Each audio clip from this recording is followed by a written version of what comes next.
இந்த பிடிஎஃப்பில் வந்து எம்ப்ளாய்மெண்ட் பற்றி பார்க்கலாம். ஓகேவா?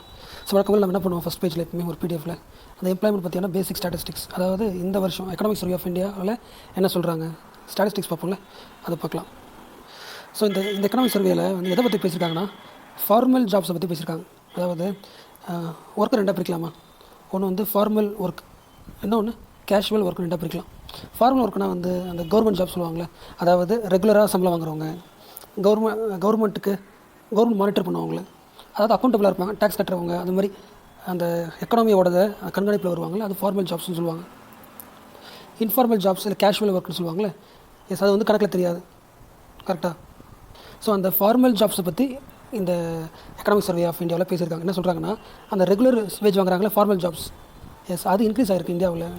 2013 வந்து 18%, அதாவது டோட்டலாக ஒரு 100 பேர் ஒர்க் பண்ணுறாங்கன்னா அதில் 18 பேர் மட்டும்தான் ஃபார்மல் ஜாப்ஸில் இருந்தாங்க. இப்போ 23% மாறி இருக்குது அப்படின்னு சொல்கிறாங்க. அப்போது ஃபார்மல் ஜாப்ஸ் அதிகமாக இருக்குன்னா என்ன ஜாப் குறைஞ்சிருக்கும், அந்த கேஷுவல் ஜாப்ஸ் குறைஞ்சிருக்கும்ல, அதாவது இன்ஃபார்மல் ஒர்க்கர்ஸ், அது டெம்பரரி ஒர்க்கர்ஸ் சொல்லுவாங்க. டெம்பரரி ஒர்க் பண்ணுறவங்க அவங்களுக்கு இன்னொரு பேர் தான் கேஷுவல் லேபர்ஸ், அதாவது இன்ஃபார்மல் ஒர்க்கர்ஸ். அப்போ வந்து ஃபார்மல் ஒர்க் அதிகமாக இருக்குன்னா கேஷுவல் ஒர்க் இருக்கும் குறைஞ்சிருக்கும்ல, எஸ் தான் சொல்லியிருக்காங்க. இந்த distribution of workers in casual labour category decreased by 5%. So இது அதிகமாக இருக்குது, ரெகுலர் வேஜ் சம்பளம் வாங்குறவங்க அதிகமாக இருக்குது, கேஷுவல் லேபர் ஒர்க் பண்ணுறவங்க கான்ட்ரிபியூஷன் கம்மியாக இருக்குது, ஒர்க்கர்ஸ் கம்மியாக இருக்காங்க. அப்படின்னு அர்த்தம் இங்கே இருக்கிறவங்க ஃபார்முலாக மாறி இருக்காங்கன்னு சொல்லலாமா? அதே மாதிரி அந்த ஃபார்மல் ஜாபில், அது ரெகுலராக சம்பளம் வாங்குற லிஸ்ட்டில் உமனும் அதிகமாக இருக்காங்க. உமன் ஒர்க்கர்ஸ் ஏற்கனவே அந்த 100 பேரில் 13% இருந்தாங்க ஃபார்மல் ஜாப்ஸ் உமன் ஒர்க்கர்ஸ். இப்போ அவங்களே 21% ஆகிட்டாங்க 2018. ஸோ அப்போ proportion of women workers in regular wage salaries ரெக்கார்டாக இருக்குது எம்ப்ளாயர். நல்லா கவனிச்சிங்களா? இப்போ இந்த எம்ப்ளாய்மெண்ட் ஸ்டேட்டஸில் எதை பற்றி பேசல, எவ்வளோ அன்எம்ப்ளாய்மெண்ட்டாக இருந்தவங்க எவ்வளோ எம்ப்ளாய்மெண்ட்டாக இருக்காங்க அதை பற்றி பேசல. கரெக்டாக? ஏற்கனவே ஜாபில் இருக்காங்க, அவங்க இன்ஃபார்மல் ஜாபாக இருக்கலாம், அது குறைஞ்சிருந்து ஃபார்மல் ஜாபாக மாறி இருக்காங்க, அதை பற்றி தான் பேசுகிறாங்க. Yes, economic survey of India வந்து ஃபார்மலைசேஷன் ஆஃப் ஜாப் பற்றி பேசுகிறது தவிர இதில் எதை பற்றி பேசல. ஸ்டாட்டிஸ்டிக்ஸில் அன்எம்ப்ளாய்மெண்ட் எவ்வளோ இருந்தது, எவ்வளோ எம்ப்ளாய்மெண்ட் அதிகமாக இருக்குது பற்றி பேசல. நான் வச்சுங்க, நீங்கள் இன்னொரு பாயிண்ட் நான் வச்சுக்கணும். அதாவது இப்போ நான் சொன்னல ஃபார்மல் ஜாப்ஸ்னால் என்ன அர்த்தம், அதாவது ரெகுலராக சேலரி தரணும் அவங்களுக்கு. கரெக்டாக? அதானே எக்ஸாம்பிள் கவர்மெண்ட் ஜாப்ஸ். அந்த ஃபார்மல் ஜாப்ஸ்க்கு இன்னும் நிறைய கண்டிஷன்ஸ் இருக்குது. எக்ஸாம்பிள் இப்போ வந்து ஒரு ஆள் இவன் வந்து இன்ஃபார்மலாக ஒர்க் பண்ணுறான், அதை கேஷுவல் ஒர்க்கராக ஒர்க் பண்ணுறான் ஒரு கம்பெனியில். அது இவனே வந்து ஃபார்மல் ஜாபாக ஒர்க் பண்ணுறான் இன்னொரு கம்பெனியில். என்ன டிஃப்ரென்ஸ் அப்படின்னா, ஃபார்மல் ஜாபாக ஒர்க் பண்ணால் இவனுக்கு கண்டிப்பாக மினிமம் சேலரி இருக்கும், கவர்மெண்ட் சொல்லியிருக்கும் மினிமம் சேலரி அது கண்டிப்பாக கொடுத்தாகணும். அதுவே கேஷுவல் ஒர்க்கர்னா, அதாவது டெம்பரரி ஒர்க்கர்ஸ்னால் நமக்கு பிடிச்ச காசு தரலாம், 2000 தரலாம், 3000 தரலாம், குறைச்சி தரலாம். புரிஞ்சில டிஃப்ரென்ஸ்? புரிஞ்சில? நீ ஃபார்மல் ஜாபாக இருக்கிறதால உனக்கு என்ன சேஃப்டி, உன்னோட மினிமம் வேஜ் சேஃப்டி. அது மட்டும் இல்லாமல் நீ ஃபார்மல் ஒர்க்கராக இருந்தால், ரெகுலர் வேஜ் வாங்குறதா இருந்தால், நீ 3 விஷயம் உனக்கு சேஃப்டி தருவாங்க. அதாவது ப்ராவிடென்ட் ஃபண்டு, இபிஎஃப் சொல்லுவாங்களே, அதாவது நீ ரிட்டையர் ஆனதுக்கப்புறம் ஒரு பெரிய தொகை தருவாங்களே, ப்ராவிடென்ட் ஃபண்டு. அடுத்து பென்ஷன் ஃபண்டு, மாதம் காசு வரும்ல ரிட்டையர் ஆனதுக்கப்புறம். அதுக்கப்புறம் இன்சூரன்ஸ். இந்த 3 தொகை உனக்கு சேஃப்டி வந்துகிட்டே இருக்கும். அதாவது இப்போ உன்னோட சம்பளம் 20,000னா உன்னோட 20,000லேருந்து அந்த ஃபார்மல், நீ எந்த கம்பெனியில் ஒர்க் பண்ணுறியோ, ஃபார்மல் கம்பெனியில் ஒர்க் பண்ணுறல, அந்த கம்பெனிக்கு வேறு என்ன பண்ணுறோம், இந்த 3 தொகை காசு அனுப்பிடுவோம். இபிஎஃப்க்கும் பென்ஷனுக்கும் இதுலேருந்து எடுத்துப்பாங்க ஃப்யூச்சரில் சேஃப்டி செக்யூரிட்டிக்காக. இந்த பிரச்சனை, இந்த மாதிரி காசு எடுக்கிறாங்கல்ல, இந்த மாதிரிலாம் எங்கே நடக்காது, இன்ஃபார்ம் நடக்காது. நீ இன்ஃபார்மலில் ஒர்க் பண்ணனா, நீ 10,000 சம்பளம்னா 10,000 வச்சுப்பேன், நீ இபிஎஃப் எதுவும் கட்ட மாட்டேன். சொல்கிற புரியுதா? இதில் இன்னொரு பாயிண்ட் என்னென்னா, இங்கே சொல்லலாம் ரெடாக இருக்கா, இப்படியே சொல்கிறேன், இங்கே சொல்கிறேன். இப்போ எக்ஸாம்பிள் இவர் ஒரு ஆள் வச்சுக்கலாம். இப்போ இவர் ஒர்க் பண்ணுற கம்பெனி வந்து பெரிய கம்பெனி. ஸோ ஃபார்மல் ஜாப்ஸில் இருக்கார், ரெகுலர் சாரி. அப்போது இவர் என்ன கட்டியாகணும், அந்த இபிஎஃப் கட்டியாகணுமா, அதாவது ப்ராவிடென்ட் ஃபண்டு கட்டணும். இப்போ எக்ஸாம்பிள் இவரோட சம்பளம் 15,000 வச்சுக்கலாம்.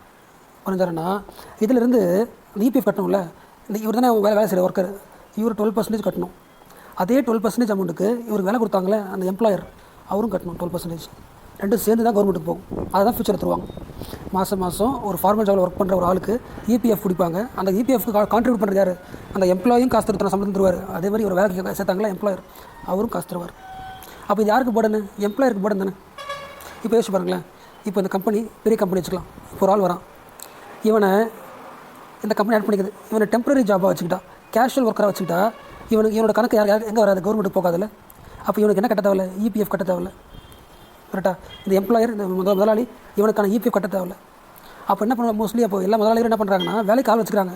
அது எல்லாமே இன்ஃபார்மலாக வச்சுக்கிறாங்க, கேஷுவலாக வச்சுக்கிறாங்க. எதாவது வச்சுக்கல, ஃபார்மலாக வச்சுக்கல. புரிஞ்சுல? இப்போ எக்ஸாம்பிள் என்ன சொல்லணும்னா, இந்த பிரதான் மந்திரி ராக்ஸர் புரோத்சாகன் யோஜனா ஒரு யோஜனா இருக்குது. ஓகே, இந்த யோஜனோட மெயின் எய்மே தான். அதாவது இந்தியாவில் எல்லாமே இன்ஃபார்மல் ஜாப்ஸாக இருக்குது. நிறைய பேர் வேலை செய்கிறாங்க, ஆனால் அவங்க ஜாப்ஸ்லாம் கவர்மெண்ட் கணக்கில் வர மாட்டேங்குது. ஏன்னா மோஸ்ட் கம்பெனி சொல்லுது, இவனை நம்ம ஃபார்மல் ஜாப்ஸாக மாற்றிட்டா இவனுக்கு நம்ம என்ன கட்டணும், இபிஎஃப் கட்டணும், அப்புறம் பென்ஷன் கட்டணும். அது நம்ம இருக்கா? எஸ், மேலே பார்த்தோம்ல ஃபஸ்ட்டு இதில் இருக்கும் பாருங்கள் இருங்க. இப்போ நீ வந்து ஒரு ஆள், இவர் வந்து நீ ஃபார்மல் ஜாபுக்கு ஆட் பண்ணிட்ட கணக்கில் வர்ற ஆளா. அப்புறம் இருந்தால் என்ன பண்ணணும், நீ இவனோட சம்பளத்துலேருந்து 4% நினைக்கிறேன், ஆமாம் 4% இவனோட சம்பளத்துலேருந்து நம்ம என்ன பண்ணணும், இஎஸ்ஐ அந்த இன்சூரன்ஸ் சொல்லுவாங்களா, இந்த 4% மேலே லாஸ்ட் டேட் பார்த்தோம்ல, அந்த 4% காசு கட்டணும். அதில் 3.25% யார் கட்டணும், எம்ப்ளாயர் முதலாளி கட்டணும். 0.75 தான் ஒர்க்கர் கட்டணும். அப்போது ஒரு ஆளுக்கு நம்ம ஒரு கம்பெனிக்கார ஃபார்மல் ஜாப்ஸ் கொடுத்தா என்ன கட்டணும், இஎஸ்ஐ கட்டணும், அதாவது ஸ்டேட் இன்சூரன்ஸ் கட்டணும். அடுத்து ரெண்டாவது அதே மாதிரி நான் இபிஎஃப் கட்டணும். அப்போ அவன் மோஸ்ட்லி என்ன பண்ணுவான், ஒரு ஆளை இன்ஃபார்மலாக வச்சுப்பான், கேஷுவல் லேபராக வச்சுப்பான், டெம்பரரி லேபராக வச்சுப்பான். அப்போது கவர்மெண்ட் என்ன பண்ணுதுன்னா, இந்த ஆள் இவனை எப்படி ஃபார்மல் ஜாப் கொண்டு வரலாம் அப்படின்றதுக்கு நிறைய பிளான்ஸ் பண்ணியிருக்கும். நிறைய திட்டங்கள் கொண்டு வந்ததால் தான் இப்போ என்ன இருக்குது, ஃபார்மல் ஜாப்ஸ் அதிகமாக இருக்குன்னு சொல்கிறாங்களே.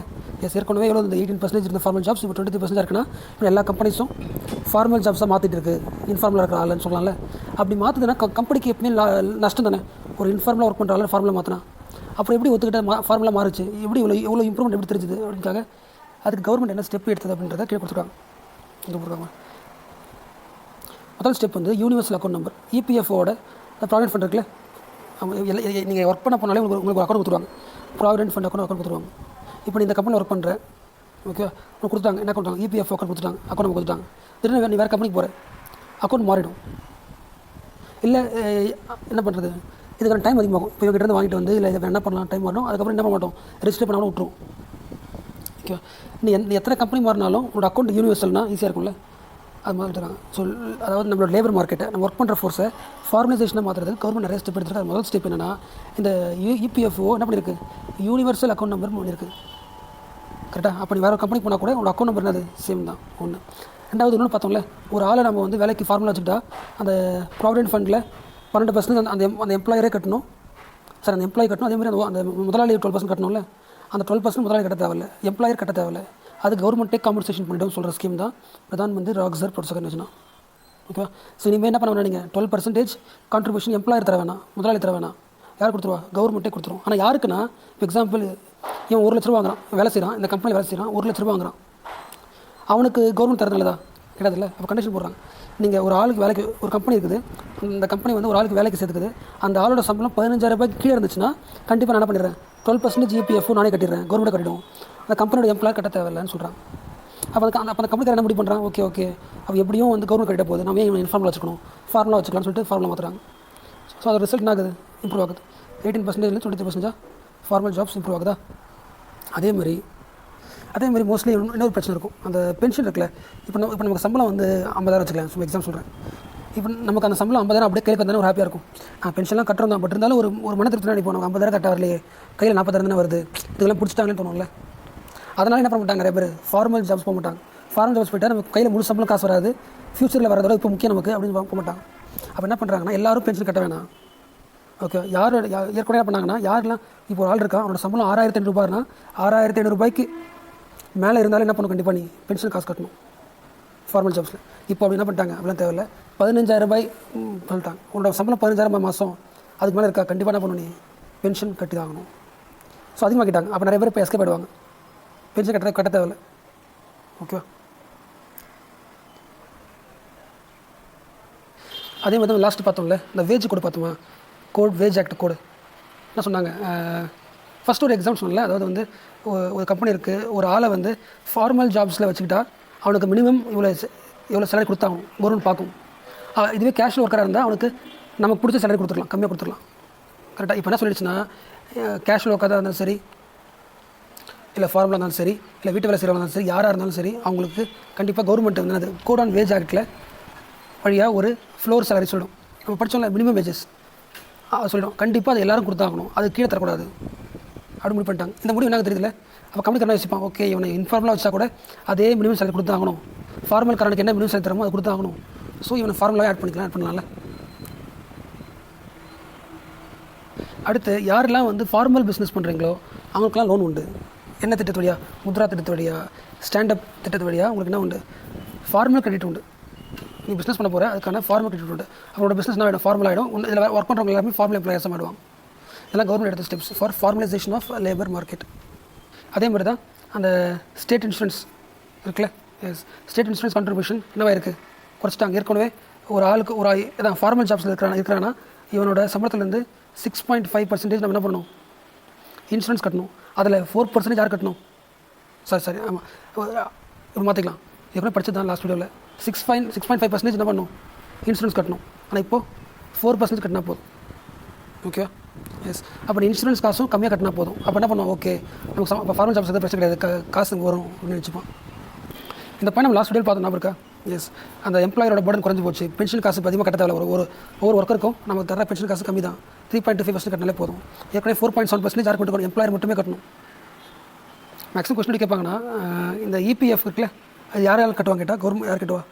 ஒர்க்கர் எம்ப்ளாயும் கட்டுவார், எம்ப்ளாயர் 2 பேரும் சேர்ந்து கட்டுவாங்க. அதே மாதிரி தான் இது பென்ஷன் இன்சூரன்ஸ்லையும் 2 பேருமே கட்டுவாங்க. யார்? எம்ப்ளாயர்ஸும் கட்டுவாங்க. எம்ப்ளாயர்ஸும் ஷேர் கான்ட்ரிபியூட் பண்ணணும், எம்ப்ளாயும் ஷேர் கான்ட்ரிபியூட் பண்ணணும். 4%. ஏற்கனவே 6.5%, இப்போ 4% குறைச்சிட்டாங்க. அடுத்து என்ன பண்ணிட்டாங்கன்னா இந்த வேலை வாய்ப்பு தருவாங்களே, அதாவது எம்ப்ளாயர்ஸ் வேலை தர்றவங்க, வேலை கேட்குறவங்க, அவங்களாம் வந்து ஆன்லைன்லேயே ஜாப் கிடைச்சா ஈஸியாக இருக்கும்ல. அதாவது வந்து ஃபார்முலா மாறிடலாம்ல. ஸோ அதுக்கு national career service project 2015 launch பண்ணாங்க. It provides host for career related such as job matching, career counselling, job notification எல்லாமே ஒரே இடத்துல வருது. அப்போ என்ன ஆகிடும்? ஜாப் சீக்கர்ஸும் எம்ப்ளாயர்ஸும் ஒரே இடத்துல மீட் பண்ணுறாங்களா? ஃபார்முலா வாய்ப்பு இருக்குல்ல. எஸ். ஸோ இது எல்லாமே கவர்மெண்ட் எடுத்த steps for improving the formalisation of labour market. இன்னொன்று, இப்போது நம்ம சொல்கிறோம்ல, இப்போ வந்து 2011 18% ஃபார்மல் ஜாப்ஸில் இருந்துச்சு, இப்போ 23% ஆகிட்டு சொல்கிறோம்ல. அது யார் கணக்கு எடுப்பா? ஒரு சர்வே எடுக்கணும்ல. எஸ். அந்த சர்வே தான் என்னது? Periodic labour force survey. இவன் தான் அந்த சர்வேல எடுப்பான். ரெகுலர் எம்ப்ளாய்மெண்ட் அன்எம்ப்ளாய்மெண்ட் சர்வே யார் எடுப்பா? இந்த ஆனுவல் பீரியாடிக் லேபர் ஃபோர்ஸ் சர்வேல கிடைக்கும். அதே மாதிரி இந்த பீரியாடிக் லேபர் ஃபோர்ஸ் சர்வே சொன்னால இது ரொம்ப இம்பார்ட்டன்ட். ஏன்னா இதுக்கு இதெல்லாமே இப்போது இதெல்லாம் சர்வே தானே. அப்போ எந்த மினிஸ்ட்ரி வரும்? மினிஸ்ட்ரி ஆஃப் ஸ்டாட்டிஸ்டிக்ஸ் வரும்ல. So ministry of statistics first என்ன பண்ணிடுச்சுன்னா இந்த என்எஸ்ஓ கிட்ட இந்த வேலை கொடுத்துருக்கும். அதாவது எவ்வளோ எம்ப்ளாய்மெண்ட் அன்எம்ப்ளாய்மெண்ட் பார்க்குறதுக்கு ஒரு சர்வே எடுக்கும். அப்போ அந்த சர்வே பேர் வந்து employment and unemployment survey. Survey யார் எடுக்கும்? என்எஸ்ஓ எடுக்கும். ரைட்டா? அது வந்து எவ்ரி 5 இயர்ஸ் தான் வரும். வருஷத்துக்கு 5 வருஷத்துக்கு ஒரு தடவை தான் அந்த சர்வே எடுப்பாங்க. எம்ப்ளாய்மெண்ட் அன்எம்ப்ளாய்மெண்ட் சர்வே, இயூஎஸ்னு சர்வே. யார் எடுப்பா? என்எஸ்ஓ. எந்த மினிஸ்ட்ரி? Ministry statistics. 5 வருஷம் செட் ஆகாது இல்லை, இப்போ மாறிட்டே இருக்குல்ல. அப்போ இந்த எம்ப்ளாய்மெண்ட் அந்த அன்எம்ப்ளாய்மெண்ட் சர்வே கைவிட்டுறலாம், இது வேணாம். வருஷம் ஒரு சர்வே எடுப்போம், அதுக்கு ரெடி பண்ணுவோம் அப்படின்னு கொண்டு வந்தது மினிஸ்ட்ரி ஆஃப் ஸ்டாட்டிஸ்டிக்ஸ். அதுதான் என்னது? Periodic labour force survey 2000. So வருஷம் என்ன தெரிஞ்சிடும்? எம்ப்ளாய்மெண்ட் அன்எம்ப்ளாய்மெண்ட் சர்வே தெரிஞ்சிடும், ஆனுவலாக தெரிஞ்சிடும். ஸோ அப்போ இந்த PLFS survey, under this PLFS the households are selected in both rural and urban areas by providing 75% weightage to households where at least எந்த வீட்டில் போய் சர்வே கேட்குறாங்க, கேள்வி கேட்கணும்ல. எந்த வீட்டில் போய் கேள்வி கேட்குறாங்கன்னா at least the households where at least one member has secondary education qualification or அப்போ புரிஞ்சுல. எஸ். ரூரல்லையும் கேள்வி கேட்குறாங்க, அர்பன்லையும் கேட்குறாங்க. எந்த வீட்டில் கேட்குறாங்கன்னா வெயிட்டேஜ் எந்த வீட்டுக்கு அதிகமாக தராங்கன்னா 70% weightage to house where at least one member அவங்களோட படிப்பு வச்சு தராங்க, எஜுகேஷன் வச்சு யாரை சர்வே எடுக்கிறாங்க? 10th முடிச்சிருக்கவங்கள அட்லீஸ்ட் ஒரு ஃபேமிலியில் அட்லீஸ்ட் ஒருத்தவங்க 10th முடிச்சிருக்க மாதிரி ஃபேமிலியை பார்த்து அவங்ககிட்ட சர்வே எடுக்கிறாங்க. 70% வெயிட்டேஜ். ஸோ இந்த பீரியாடிக் லேபர் ஃபோர்ஸ் சர்வே வருஷம் வருது. இந்த சர்வே பார்த்தா வழக்கம் போல் இந்த 3 வார்த்தை இருக்கும்ல, தெரிஞ்சு தானே? Labour force, LFPR, WPR. தெரிஞ்ச லேபர் ஃபோர்ஸும் தெரியல. அது டோட்டலாக பாப்புலேஷன் இருப்பாங்க. அதில் சில பேருக்கு தான் ஒர்க் பண்ணணும் ஆசை வரும். ஒரு 100 பேருக்கு வேலை செய்யணும் ஆசை வருது. அதான் என்னது? Labour force. யாருக்கெல்லாம் ஒர்க் பண்ணணும் ஆசை இருக்கோ அது லேபர் ஃபோர்ஸ். கரெக்டு தானே? இந்த 100 பேரில் இப்போ 100 பேருக்கும் வேலை செய்யணும் ஆசை வருது. ஆனால் எல்லாருக்கும் வேலை கிடைக்காதுல்ல. ஒரு 80 பேர் வேலை கிடச்சிச்சு. இவங்களாம் யார்? எம்ப்ளாய்டு. மிச்சம் 20 பேர் அன்எம்ப்ளாய்டு. கரெக்டாக? அப்போ எம்ப்ளாய்டு அன்எம்ப்ளாய்டு வச்சு பார்க்குறோம், லேபர் ஃபோர்ஸில் வச்சு பார்க்குறோம். ஒர்க் பண்ணுற எவ்வளோ இன்ட்ரெஸ்ட் இல்லை, எவ்வளோ எம்ப்ளாய்டு அன்எம்ப்ளாய்டு பார்க்குறோம். ஸோ லேபர் ஃபோர்ஸ் தான் புரிஞ்சுல. இந்த LFP labour force participation rate. இதிலே புரிஞ்சு பாருங்கள், லேபர் ஃபோர்ஸ் பார்ட்டிசிபேஷன் ரேட். அதாவது லேபர் ஃபோர்ஸ் எவ்வளோ இருக்காங்க அப்படின்னு அர்த்தம். அதனால் அர்த்தம் லேபர் ஃபோர்ஸ் பார்ட்டிசிபேஷன் ரேட்னா லேபர் ஃபோர்ஸ் எவ்வளோ பார்ட்டிசிபேட் பண்ணுறாங்க அப்படின்னு அர்த்தம். அதாவது பாப்புலேஷன், அந்த பாப்புலேஷனில் எவ்வளோ லேபர் ஃபோர்ஸ் இருக்காங்க? 100 பேர் இருக்காங்க. கரெக்டாக? இப்போ பாப்புலேஷன் வந்து 1000 பேர் வச்சுக்கலாம். இந்த 1000 பேரில் 100 பேர் லேபர் ஃபோர்ஸ் இருக்காங்க. அதான் labour force participation rate. It can defined as proportion of population in the labour force to total population. Labour ஃபோர்ஸுக்கும் டோட்டல் பாப்புலேஷன் எவ்வளோ. இப்போ 100 பாப்புலேஷன் டோட்டல் 100 பேர், ஒர்க் பண்ண ஆசைப்படுறவங்க 10 பேர். இதான் என்னது, இந்த ரேஷியோ தான் என்னது, லேபர் ஃபோர்ஸ் பார்ட்டிசிபேஷன் ரேட். இப்போ லேபர் ஃபோர்ஸ் பார்ட்டிசிபேஷன் இது பாருங்கள், இது ஒர்க்கர் பாப்புலேஷன் ரேஷியோ. மீனிங் புரியுதுல? அப்படின்னா ஒர்க் பண்ணுறவங்க எத்தனை ஒர்க் பண்ணுறாங்க, அதுக்கும் பாப்புலேஷன் என்ன டிஃப்ரென்ஸ், பாப்புலேஷனுக்கும் லேபருக்கும் எவ்வளோ டிஃப்ரென்ஸு, அது labour force rate. Labour work பண்ணுறாங்க, எம்ப்ளாய்டு, ஒர்க்கருக்கும் பாப்புலேஷனுக்கு என்ன ரேட்டுன்றது ஒர்க்கர் பாப்புலேஷன் ரேஷியோ. அதிலே போட்டிருக்கல, ஒர்க்கர் எத்தனை ஒர்க் பண்ணுறான், பாப்புலேஷன் இருக்குது, அதை கம்பேர் பண்ணுறது. So the worker population ratio is the proportion of employed person to the total population. So total population, அதில் லேபர் ஃபோர்ஸு, அதில் எம்ப்ளாய்டு, அன்எம்ப்ளாய்டு. ஸோ இந்த மக்கள் தொகையில் லேபர் ஃபோர்ஸ் எவ்வளோ, அது லேபர் ரேட். இந்த மக்கள் தொகையில் எம்ப்ளாய்டு எவ்வளோ, 80 பேர், அது ஒர்க்கர் ரேஷியோ. ரெண்டுமே பாப்புலேஷன் வச்சு கம்பேர் பண்ணுறாங்களா. அடுத்து வந்து இந்த எம்ப்ளாய்மெண்ட் சம்மந்தப்பட்ட லேபர் சம்மந்தப்பட்ட ஸ்கீம்ஸ் பார்க்கலாம். அப்போ லேபர் சம்மந்தப்பட்ட எம்ப்ளாய்மெண்ட் தானே மோஸ்ட்லி என்ன வரும், லேபர் ஃபோர்ஸ், லேபர் மினிஸ்ட்ரி வரலாம்ல. ஓகே பார்க்கலாம். அதில் ஃபஸ்ட்டு பிரதான் மந்திரி ராக்சர் புரோத்சாகன் யோஜனா. இந்த பிரதான் மந்திரி ராக்சர் புரோத்சாகன் யோஜனா, இந்த யோஜனா நம்ம பார்த்துட்டு தானே. அதாவது ஒரு ஆள் வேலைக்கு சேர்க்குறீங்கன்னா அவன் ப்ராவிடென்ட் ஃபண்டு கட்டணும். இந்த ப்ராவிடென்ட் ஃபண்டில் 12% அவனை கட்டிடுவான், மிச்சம் 12% யார் கட்டணும், எம்ப்ளாயர் கட்டணும். அது யார் கட்ட போகிறா, கவர்மெண்ட்டை கட்டிட்டாங்க. அப்போ அந்த எம்ப்ளாயரோட எக்ஸ்பெண்டிச்சர் குறையுதில்ல, அதான் அந்த scheme. The Government of India pays the employee pension scheme contribution of 12% to all new employees. அதாவது இப்போ இந்த ப்ரோக்ராம் எப்போ முடியுது, இந்த லைன் பாருங்களேன். திஸ் PMRPY, அதாவது ராக்சர் புரோத்சாகன் யோஜனா ஒரு ஸ்கீம் இருக்குல்ல, 31 மார்ச் 2019 ஸ்டாப் ஆகுது. அதாவது 31 மார்ச் 2019 வரைக்கும் நீங்கள் என்ன பண்ணிக்கலாம், இந்த ஸ்கீம் ரெஜிஸ்டர் பண்ணிக்கலாம். ரெஜிஸ்டர் பண்ணிட்டீங்கன்னா உங்கள் எல்லாருக்குமே என்ன பண்ணுவாங்க, அந்த 12% யாரை ரெஜிஸ்டர் பண்ணாங்களோ அவங்களுக்கு அந்த 12% அமௌண்ட்டை வந்து கவர்மெண்ட்டை கட்டிடும். எத்தனை வருஷத்துக்கு, அடுத்த 3 வருஷத்துக்கு. இப்படி மார்ச் 2019 நீ வந்து ரெஜிஸ்டர் பண்ணிட்ட அப்படின்னா அடுத்த 3 வருஷத்துக்கு உனக்கு என்ன உண்டு, கவர்மெண்ட்டை கட்டிடும். Yes. EPFO for the first 3 years of their employment for workers earning wages up to 15,000 இன்னும் பார்த்துட்டு கரெக்டாக. இது யாருக்கான இன்சென்டிவ், எம்ப்ளாயீஸ்க்கா எம்ப்ளாயருக்கா, எம்ப்ளாயருக்கு தானே. எம்ப்ளாயர் கட்ட வேண்டிய 12% நம்ம கட்டுறாங்க, கவர்மெண்ட் கட்டுது. So this will incentivise employer to higher new workers. So தைரியமாக புது ஒர்க்கர் ஹையர் பண்ணுங்கள். அதேமாதிரி ஃபார்மலைஸ் தி ஓல்டு ஜாப்ஸ். ஏற்கனவே பழைய ஜாப்ஸ் உங்கள் கம்பெனியில் ஒர்க் பண்ணுவாங்க, இன்ஃபார்மலாக இருப்பாங்க, அவங்களை ஃபார்மலைஸாக மாற்றுங்க. 2 பேருக்குமே தராங்க. சரி, நீ எம்ப்ளாயராக இருக்க, ஒரு கம்பெனியோட முதலாளியாக இருக்க, நீ என்ன பண்ணலாம், புது ஒர்க்கரையும் ஹையர் பண்ணாலும் ஓகே, ஏற்கனவே ஒருத்தன் ஜாப்ஸ் இன்ஃபார்மில் வச்சிருப்பேன், அவனை ஃபார்மலைஸ் பண்ணாலும் ஓகே. 2 பேருக்கும் என்ன பண்ணிடுறேன், 12% கட்டிடுறேன் அடுத்த 3 வருஷத்துக்கு. அவனோட சம்பளம் 15,000 ரூபாய்க்கு இருக்கணும். கரெக்டாக. ஓகே. நெக்ஸ்ட் வந்து Pradhan Mantri employment generation program. So Pradhan Mantri employment generation program பேர்லேயே போட்டிருக்கல, எம்ப்ளாய்மெண்ட்டை ஜென்ரேட் பண்ணுற ப்ரோக்ராம் தானே. அதேமாதிரி இந்த எம்ப்ளாய்மெண்ட் ஜென்ரேஷனை வந்து ரூரலோ அர்பனோ அப்படிலாம் போகல தானே. என்னென்னு போட்டிருக்கு, எம்ப்ளாய்மெண்ட் ஜென்ரேஷன் ப்ரோக்ராம் அப்படின்னா அர்த்தம் 2 பேருக்குமே அர்த்தம், ரூரலுக்கும் உண்டு அர்பனுக்கும் உண்டு.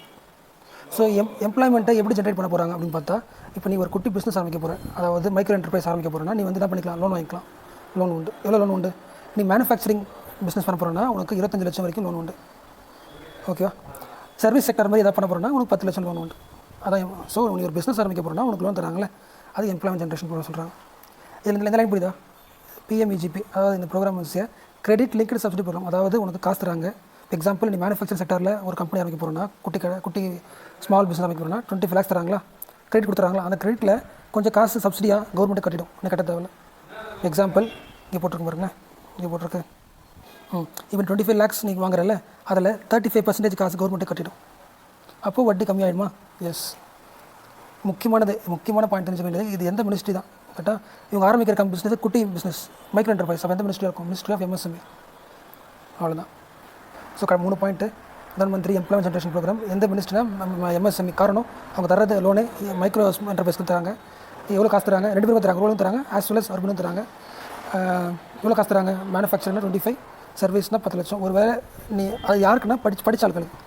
ஒரு வேளை உன்னோடது வந்து இப்போ நீ வந்து உன்னோட குவாலிஃபிகேஷன் 8வது கீழே இருக்குது, 8வதுக்கு மேலே இருந்தால் நான் சொன்ன மேலே இருந்தேன், இது வழக்கமான 25 lakhs 10 லட்சம் கொடுத்துருவாங்க. சர்வீஸ் செக்டர்னா 10 லட்சம், மேனுஃபேக்சரிங் 25.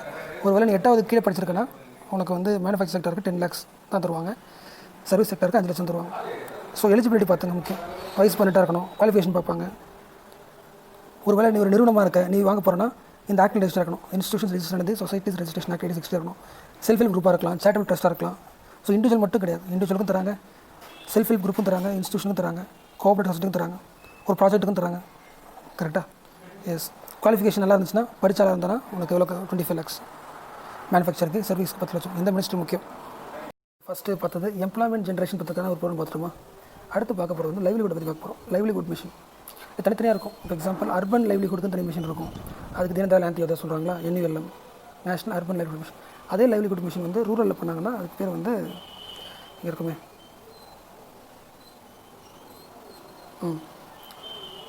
கிராமின் கௌஷல் யோஜனா. கிராமின் தெரியல, வில்லேஜில் Kaushalya Yojana, skill development same. Okay, ரெண்டுமே என்னது இதை சேம் லைவ்லிஹுட் மிஷன் தான். இது ரூரலில், அது அர்பனில். இது பழைய ஸ்கீம் தான் இது. ஆனால் இப்போ ஏன் படிக்கிறோன்னா இதுக்கு வந்து ஒரு அவார்டு கொடுத்துருக்காங்க. இதுக்கு இந்த Deendayal Antyodaya national urban livelihood mission. Urban livelihood mission இப்போ எந்த மினிஸ்ட்ரி வரணும்? Ministry of housing and urban தானே வரணும். Ministry of housing and urban ministry தானே வரணும். எஸ், அதான். ஸோ இந்த ஸ்கீம் வந்து அவார்டு வாங்கியிருக்கு. என்ன அவார்டு வாங்கியிருக்குன்னா ஸ்காட்ச் கவர்னன்ஸ் கோல்டு அவார்டுன்னு ஒரு அவார்டு வாங்கியிருக்கு.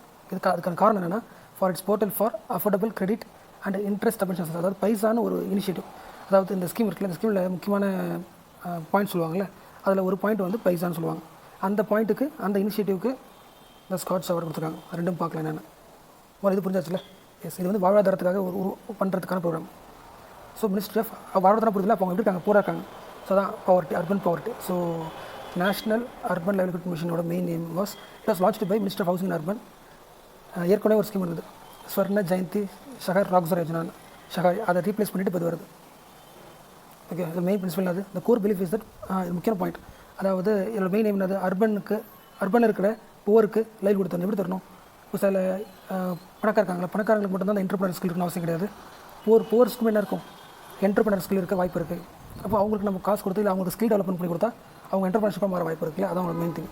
த core belief of this principle வந்து the poor are entrepreneurial and have innate desire to come out of poverty. போருக்கு வந்து பவர்ட்டிலேருந்து வெளியே வரதுக்கு ஒரு ஆசை இருக்குது. அவங்க அந்த என்டர்பிரினர் குவாலிட்டி இருக்குது, அதை கொண்டு வரணும், உருவாக்கணும். அதை ஸோ மறுபடியும் சொல்கிறேன், ஏற்கனவே நான் படித்தது வந்து எம்ப்ளாய்மெண்ட் ஜென்ரேஷன் படிச்சிட்டோமா.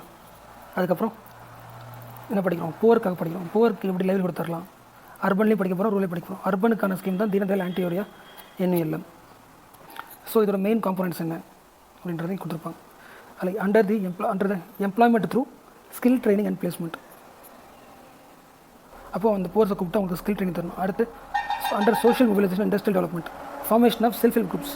ஒரு குரூப் ஃபார்ம் பண்ணி அதுக்கு என்ன பண்ணுறது, அவங்களுக்கு வந்து ட்ரெயின் பண்ணி ஒர்க் தரது. அது மட்டும் இல்லாமல் urban poors are also assisted with interest subsidy of 5 to 7% for setting up of individual micro enterprises. நீ இண்டிவிஜுவலாக ஒரு குட்டி பிஸ்னஸ் பண்ண போகிறோம்னா அதுக்கு உனக்கு வட்டி என்னது 5 to 7% தள்ளுபடி கம்மி பண்ணுவாங்க. 5 to 7% இன்ட்ரெஸ்ட் கட்டி கம்மி பண்ணுவாங்க.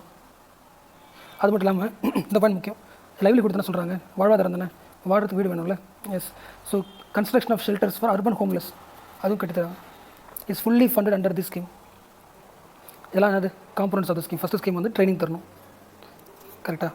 எஸ், ஒரு ஆளுக்கு ட்ரைனிங் தரது காசு ஆகுது, 15,000 ரூபாய் ஆகுது.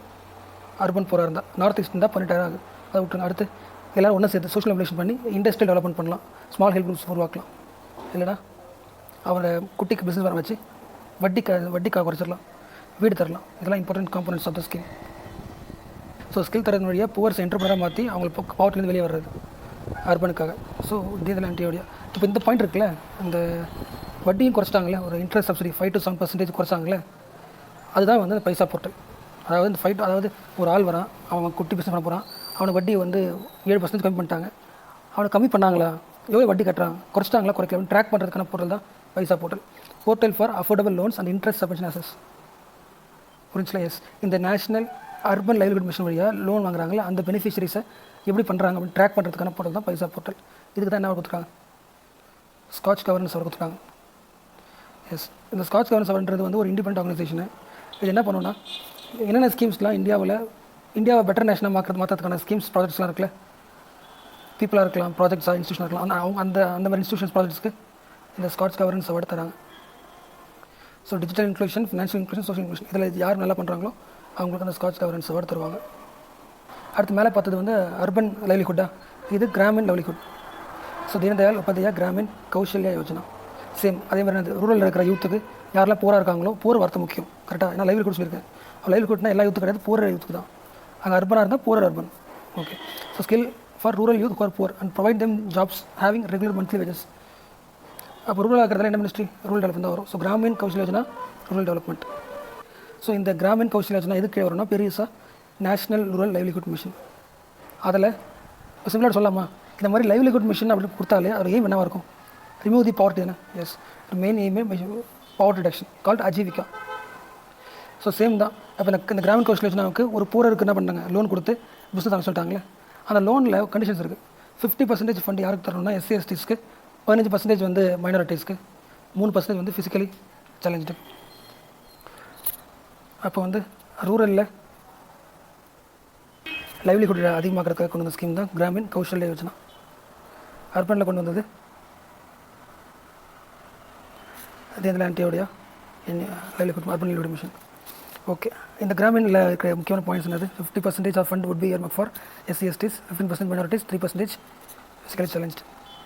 இது டோட்டலாக அந்த கடன் தராங்களா, அதில் 1/3 கண்டிப்பாக யாராக இருக்கணும், உமனாக இருக்கணும். அதேமாதிரி ஒவ்வொரு ஊருக்கும் பிரச்சனை மாறும்ல. இப்போ எக்ஸாம்பிள் ஜம்மு காஷ்மீரில் ஒரு பிரச்சனை இருக்கும். அப்போ ஜம்மு காஷ்மீர் யூத்துக்கான எக்ஸ்ட்ரா ஒரு சப் ஸ்கீமாக ஆட் பண்ணிக்கலாம். இப்போ ஜென்ரலாக இந்த ஸ்கீம் வந்து என்ன ஸ்கீம், கிராமின் கௌஷல் யோஜனா, அந்த ஸ்கீம் இம்ப்ளிமெண்ட் பண்ணுவாங்க. இப்போ ஒரு ஸ்டேட்டுக்குள்ளே போகிறாங்க, அந்த ஸ்டேட்டில் எக்ஸ்ட்ரா பிரச்சனை இருக்குது, அந்த பிரச்சனை சரி பண்ணுறதுக்கு எக்ஸ்ட்ரா என்ன பண்ணிக்கலாம், சப் ஸ்கீம் போட்டுக்கலாம். இப்போ எக்ஸாம்பிள் ஜம்மு காஷ்மீரில் ஹிமாயத்னு இருக்குது sub scheme, special sub scheme for youth of Jammu Kashmir call Himayat. அதாவது இந்த ஜம்மு காஷ்மீரில் இருக்கிற யூத் பூரா இருப்பாங்களே அவங்களுக்கான திட்டம். அது ரூரலாக இருக்கலாம், அர்பனாகவும் இருக்கலாம். Which covers urban as well as rural youth below poverty line as well as the above poverty line percent 2 வருது பாருங்க. அவங்களுக்கு ஸ்கில் சொல்லி தரது வந்து இதில் வந்துருக்கு. அதே மாதிரி இப்போ ரோஷினின்னு ஒரு ஸ்பெஷல் ஸ்கீம், எங்கள் ட்ரைபல் ஏரியாஸ் எங்கெல்லாம் லெஃப்ட் விங் எக்ஸ்ட்ரீமிசம் அஃபெக்ட் ஆயிருக்கோ அங்கெல்லாம் ரோஷினி ஸ்கீம் போடுறாங்க, அங்கே டெவலப் பண்ணுறதுக்கு.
ஸ்டாண்டப் இந்தியா ஸ்கீம் பார்த்துருப்பீங்களா, யாருக்காக பார்த்துருப்பீங்களா, எஸ்சி எஸ்டிஸ் உமனுக்காக அவங்க என்டர்பிரினர்ஷிப்பை ப்ரொமோட் பண்ணுறதுக்காக கொண்டு வர ஸ்கீம் தான் ஸ்டாண்டப் இந்தியா ஸ்கீம்ஸ். 10 லட்சத்துலேருந்து 1 கோடி ரூபாய் வரைக்கும் லோன் தராங்க. கொலெட்ரல் ஃப்ரீ நினைக்கிறேன் இருக்க பாருங்கள், கொலெட்ரல் ஃப்ரீ பார்த்த மாதிரி இருக்குது. ஓகே, முக்கியமான பாயிண்ட் வந்து எந்த மினிஸ்ட்ரியும் பாருங்கள், மினிஸ்ட்ரி ஆஃப் ஃபைனான்ஸ். நம்ம எம்ப்ளாய்மெண்ட் கீழே பார்க்குறோம், ஆனால் ஒவ்வொன்றும் ஒரு மினிஸ்ட்ரி இருக்கு பாருங்கள். ரூரல் லைவ்லிஹுட் மிஷன்னா என்ன மினிஸ்ட்ரி, அர்பன்னா என்ன மினிஸ்ட்ரி, கரெக்டாக. அடுத்து இப்போ வந்து ஸ்டாண்டப் இந்தியானா அதுக்கு எந்த மினிஸ்ட்ரி ரிவிஷன் பண்ணிவிடுங்க ஒவ்வொரு ஸ்கீம்லேயும். Okay, ministry of finance. அதேமாதிரி யாருக்கு மட்டும்தான் லோன்னா, it is loan only for greenfield project. அதாவது ஏற்கனவே இருக்கிற ப்ராஜெக்ட் கிடையாது, புதுசாக ஒரு ப்ராஜெக்ட் ஆரம்பிக்க போகிறீங்கன்னா லோன் தருவாங்க. உங்கள் எலிஜிபிலிட்டி 18 வயசு மேலே இருக்கும், அதெல்லாம் யாரையும் பார்த்துருப்பீங்க. அதேமாதிரி உங்களுக்கு ஏற்கனவே பேங்க்கில் லோன் இருக்கக்கூடாது. இப்போ நீங்கள் வாங்குறீங்கன்னா உங்களுக்கு ஆல்ரெடி லோன் இருந்துச்சுன்னா தர மாட்டாங்க. அதேமாதிரி எந்த மினிஸ்ட்ரி ஒன்று முக்கியம், அதேமாதிரி இது யார் இம்ப்ளிமெண்டேஷன் பார்ப்பாங்க. லாஸ்ட்லேயே ஒன்று பார்க்க சொல்ல வந்துட்டு நினைக்கிறேன், எங்கே இருக்குது பாயிண்ட் சொல்ல வந்துட்டேன்னா, அந்த first Pradhan Mantri employment generation programme பார்த்தோமா, எம்ப்ளாய்மெண்ட் ஜென்ரேஷன் ப்ரோக்ராம் பார்த்தோமா. எந்த மினிஸ்ட்ரி பார்த்தோம், எம்ப்ளாய்மெண்ட் ஜென்ரேஷன் பண்ணணும், குட்டி பிஸ்னஸ் பண்ணணும். அப்போ எம்எஸ்எம்இ பார்த்தோமா, எஸ் மினிஸ்ட்ரி தான். ஆனால் இந்த ஸ்கீமை யார் இம்ப்ளிமெண்ட் பண்ணுறாங்கன்னா, scheme is implement by Khadi village industries commissions, KVIC national level. அதே மாதிரி ஸ்டேட் லெவலில் என்ன இருக்கும், கேவிஐசி இருக்கும், அவங்க தான் பார்த்துக்கிறாங்க. Implementation agencies village industries. Okay, அடுத்து என்ன பார்த்தோம், அர்பன் லைவ்லிஹுட் மிஷன், அர்பன் பார்த்தோமா. So urban poverty ministry, nodal ministry ஏதாவது இம்ப்ளிமெண்டேஷனை விட்டுருந்தா பார்த்து செக் பண்ணிங்க. இந்த பாயிண்ட் பாருங்கள், இந்த ஸ்கீமை வந்து கவர்மெண்ட் என்ன பண்ணியிருக்கு, has extended to all the urban local bodies in the country. எல்லா லோக்கல் பாடிஸும் நடத்திட்டாங்க. 4041 மணிக்கா அடுத்து கௌஷல் யோஜனா பார்த்தோம். அது ஒரு கிராமீண rural development, ministry of rural development. So அதுக்கப்புறம் ஸ்டாண்டப் இந்தியா ஸ்கீம் பார்க்குறோம். இது வந்து எஸ்சி எஸ்டிஸ்க்கு காசு தராங்க, லோனு. அப்போ ஃபினான்ஸ் மினிஸ்ட்ரி. அட்லீஸ்ட் ஒவ்வொரு பேங்க்கும் அட்லீஸ்ட் 2 ப்ராஜெக்ட் உருவாகும். அதாவது ஒரு பேங்க் கண்டிப்பாக அட்லீஸ்ட் 2 பேருக்காச்சு 2 ப்ராஜெக்ட்டுக்காச்சு இந்த கடனை கொடுக்கணும், ஸ்டாண்டப் இந்தியா ஸ்கீமுக்கு தரணும். So gender dimension of employment, economic survey of இந்தியாவிலே பார்த்துட்டோம். அதில் எம்ப்ளாய்மெண்ட் சம்மந்தப்பட்ட இன்னொரு ஜெண்டர் டைமென்ஷன் இருக்குது. அதாவது எம்ப்ளாய்மெண்ட்டில் ஃபஸ்ட் நம்ம பார்த்தோம்ல, டோட்டல் பாப்புலேஷனில் எத்தனை பேருக்கு ஒர்க் பண்ண ஆசைப்படுறாங்களோ அது என்னது, லேபர் ஃபோர்ஸ். ஜென்ரலாக லேபர் ஃபோர்ஸ் பார்த்தோம். இந்த லேபர் ஃபோர்ஸில் உமன் எப்படி இருக்காங்க பார்க்கல. எஸ், அந்த லேபர் ஃபோர்ஸ் பார்ட்டிசிபேஷன் ரேட்டில் ஃபீமேல் லேபர் பார்ட்டிசிபேஷன் எப்படி இருக்குது அது பார்க்கும்போது டிக்ளைன் ஆகிட்டு சொல்கிறாங்க. இந்த female labour force participation rate என்ன அர்த்தம், டோட்டல் பாப்புலேஷனில் அந்த லேபர் ஃபோர்ஸில் ஃபீமேல் லேபர் ஃபோர்ஸ் எவ்வளோ இருக்குது, ஒர்க் பண்ண இன்ட்ரெஸ்டாக எத்தனை பேர் கேட்டால் it shows a declining trend. அந்த age group 15 to 59 it shows a declining trend சொல்கிறாங்க. இதை பற்றி அடுத்த வீடியோ வரப்போகுது, அதை பாருங்கள். அப்படின்னு அர்த்தம் புரியுதில்ல. Female labour force participation rate, labour force இருக்குது பாப்புலேஷனில் ஒரு 100 பேர் ஒர்க் பண்ணுறாங்கன்னா இது லேபர் ஃபோர்ஸ். இந்த லேபர் ஃபோர்ஸ் பார்ட்டிசிபேஷனில் ஃபீமேல் லேபர் ஃபோர்ஸ் கம்மியாக இருக்குன்னு அர்த்தம். இப்போ ஜெண்டர் கேப் அதிகமாக சொல்லலாமா? Yes, as result the gender disparity in India's labour market has been இன்க்ரீஸ்னு சொல்லலாமா? டிஸ்பேரிட்டி அதிகமாகிட்டு இருக்குது. ஆனால் அர்பனில் பாருங்களேன், இன் அர்பன் ஏரியாஸ் இந்த ஃபீமேல் லேபர் இருக்குல்ல அது வந்து கான்ஸ்டண்ட்டாக இருக்குது. ரூரலில் குறைஞ்சிருக்கு சொல்கிறாங்க. Sharper in decline was also sharper in rural areas. So labour force எடுத்து பார்த்தா ரூரல் லேபர் ஃபோர்ஸில் பெண்களோட பார்ட்டிசிபேஷன் ரேட் கம்மியாக இருக்குது. அதுவே அர்பன் ஏரியாஸில் ஃபீமேல் லேபர் ஃபோர்ஸ் பார்த்தா கான்ஸ்டண்ட்டாக இருக்குன்னு சொல்கிறாங்க. அதுக்கு என்னென்ன காரணங்கள் அப்படின்றது அடுத்த வீடியோவில் வரும், பார்த்துருங்க. கவர்மெண்ட் என்ன இனிஷியேட்டிவ் இருக்குன்றதை மட்டும் சரண் பார்த்துக்கலாம். அதாவது ஃபீமேல் ஒர்க் பார்ட்டிசிபேஷன் இருக்குல்ல லேபர் ஃபோர்ஸ், அதை இம்ப்ரூவ் பண்ணுறதுக்கு நல்லா பண்ணாங்க. பெண்களுக்கு அந்த மேட்டர்னிட்டி லீவ் இருக்குல்ல, பெய்டு மேட்டர்னிட்டி லீவ் அது அதிகமாக்கினாங்க. 12 வாரத்துலேருந்து 26 வாரமாக மாற்றிருக்காங்க. அதேமாதிரி நீங்கள் ஒர்க் பண்ணுற இடத்துல 50க்கும் மேற்பட்ட எம்ப்ளாயிஸ் இருக்காங்கன்னா கண்டிப்பாக என்ன இருக்கணும், மேண்டேட்டரியாக கிரெச் ஃபேமிலி ஃபெசிலிட்டி கண்டிப்பாக இருக்கணும், கிரெச் ஃபெசிலிட்டி. அதே மாதிரி உமன் ஒர்க்கர்ஸ் நைட் ஷிஃப்ட்டில் ஒர்க் பண்ணுறதுக்கும் சேஃப்கார்ட் மெஷர்ஸ் எடுக்கிறாங்க. இதெல்லாம் இனிஷியேட்டிவ்ஸ் இதுக்கு ஃபீமேல் ஒர்க் ரேட்டை அதிகமாக இருக்குது. ஸோ மேட்டர்னிட்டி லீவ் அதிகமாக இருக்காங்க. 12 to 26 நான் வச்சுக்கேன். அடுத்து நம்ம வேஜ் கோடில் பார்த்தோம்ல, அந்த மினிமம் வேஜ் பார்க்கும்போது ஃபீமேலுக்கும் மேலுக்கும் ஒரே மாதிரி இருக்கணும், டிஸ்கிரிமினேட் பண்ணக்கூடாதுன்னு பார்த்தோம்ல. எஸ், அதேமாதிரி ஒர்க் பிளேஸில் வந்து சேஃப்டி பார்க்குறதுக்கு safety of women workplace, sexual harassment of women workplace act கொண்டு வந்தாங்களே. ஸோ இந்த ஆக்ட் என்ன சொல்லுது, கண்டிப்பாக ஒரு ஆஃபீஸில் 10 பேருக்கு மேலே ஒர்க் பண்ணுறாங்கன்னா கண்டிப்பாக இங்கே என்ன இருக்கணும், இன்டர்னல் கம்ப்ளைண்ட் கமிட்டி கண்டிப்பாக இருக்கணும் for receiving the sexual harassment complaints. இந்த ஆக்ட் சொல்லுது 10 பேர் இருந்தாலே போதும், ஒரு ஆஃபீஸில் 10 பேர் இருந்தாலே போதும், கண்டிப்பாக இந்த இன்டர்னல் கம்ப்ளைண்ட் கமிட்டி அமைக்கணும். அதே மாதிரி ஒவ்வொரு டிஸ்ட்ரிக்ட்லேயும் லோக்கல் கம்ப்ளைண்ட் கமிட்டி உருவாக்கணும். ஏன்னா இதுக்கு safety of women at workplace இந்த ஆக்ட் நான் வச்சுக்கேன், sexual harassment of women at workplace 2013. அடுத்து மகிழா சக்தி கேந்திரா ஸ்கீம், ரூரல் உமனை எம்பவர் பண்ணுறதுக்காக கொண்டு வரப்பட்டது. த்ரூ கம்யூனிட்டி பார்ட்டிசிபேஷன், தனியாக இருக்கிறத விட கம்யூனிட்டி எல்லோரும் சேர்ந்து ஒர்க் பண்ணுவாங்க. எம்பவரிங் தி rural woman through community participation. So என்ன பண்ணுவாங்க, உமனை இங்கே போட்டு பாருங்க. இந்த scheme envisage community engagement through college student volunteers. College students அங்கே இருப்பாங்களே ஒரு கிராமத்தில், அந்த காலேஜ் ஸ்டூடெண்ட்ஸ் வாலண்டியர்ஸை பயன்படுத்தி ஒரு கம்யூனிட்டி பார்ட்டிசிபேஷன் உருவாக்கலாம். இதுக்கு மகிழா சக்தி கேந்திரா ஸ்கீம். அதேமாதிரி provision of safe and affordable accommodation, அதாவது வந்து வேலை செய்கிறதுக்கு ஒரு இப்போ சென்னைக்கு வராங்க, தங்கி ஸ்டேபிள் படிக்கணும்ல, ஸ்டேபிள் ஒர்க் பண்ணணும்ல, அந்த ஸ்டேபிள் டேட்டா சேஃப்டி ஆகணும்ல, அதுக்கு working women hostel has been established. So these hostel have day care facility for children's of inmates too, அதையும் பார்த்துக்கலாம். அதேமாதிரி உமனுக்கான ஹெல்ப்லைன் ஸ்கீம் இருக்குது.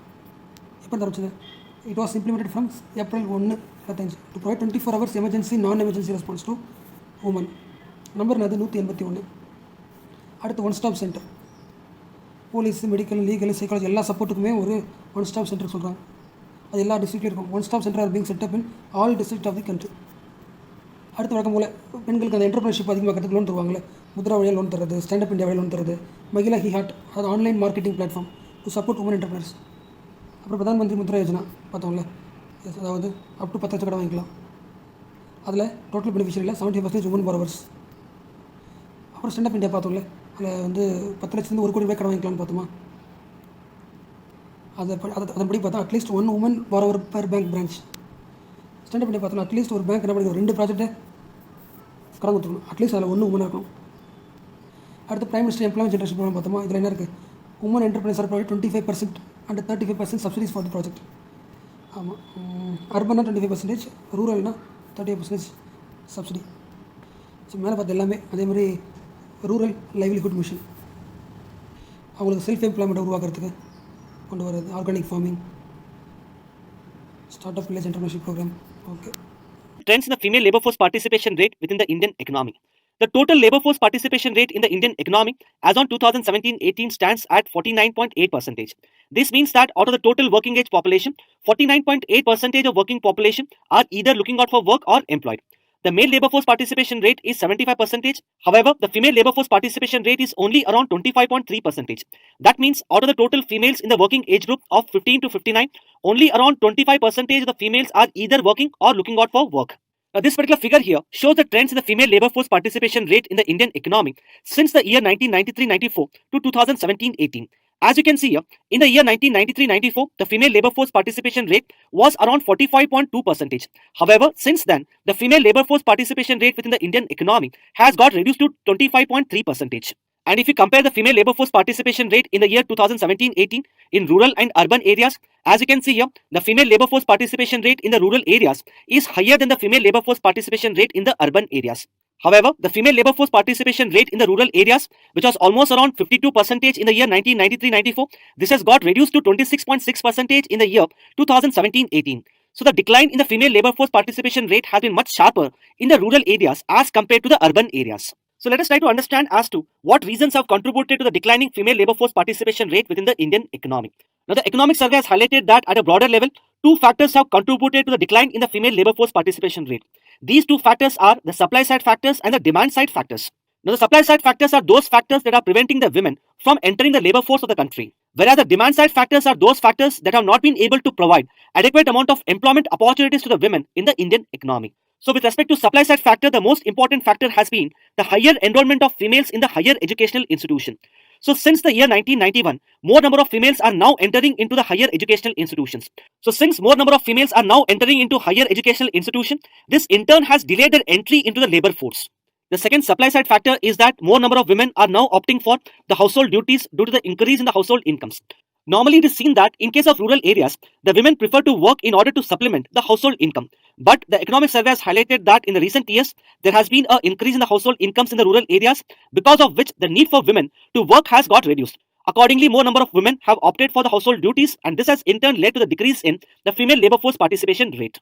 The third supply side factor is cultural factors that have hindered the entry of women into India's labor force. Some of these cultural factors are the social constraints and patriarchal norms. So various cultural factors have also prevented the women from entering the labor force of a country. With respect to demand side, the first and foremost important factor that has prevented the women from gaining employment opportunity is a structural transformation that has taken place within the Indian economy. Over a period of time, as discussed before, there has been decline in the share of contribution of the agriculture sector, and this has in turn got accompanied by the increase in the share of the service sector. Now earlier, when the agriculture sector used to contribute the higher share to India's GDP, it used to employ more number of women. However, as the share of the agriculture sector started declining, we should have been able to create more number of jobs for the women in other sectors such as the manufacturing sector as well as the service sector. But since we have not been able to create enough number of jobs for the women in the manufacturing sector and the service sector, the overall labor force participation rate of the females has got reduced. So the structural transformation of the Indian economy, accompanied by our failure to create enough number of jobs for the women in other sectors, has led to the decrease in the female labor force participation rate. Secondly, most of the women in the urban areas are employed in labor-intensive industries such as the textile industry, leather industries, and so on. However, in recent times, there has been a gradual decline in these labor-intensive industries, leading to less amount of employment opportunities to the women. And this has in turn led to the decrease in the female labor force participation rate of the women in the urban areas. The third reason is presently there is a significant wage gap between the males and females. So the large-scale differences in the wages paid to males and females has in turn prevented the entry of females into India's labor force.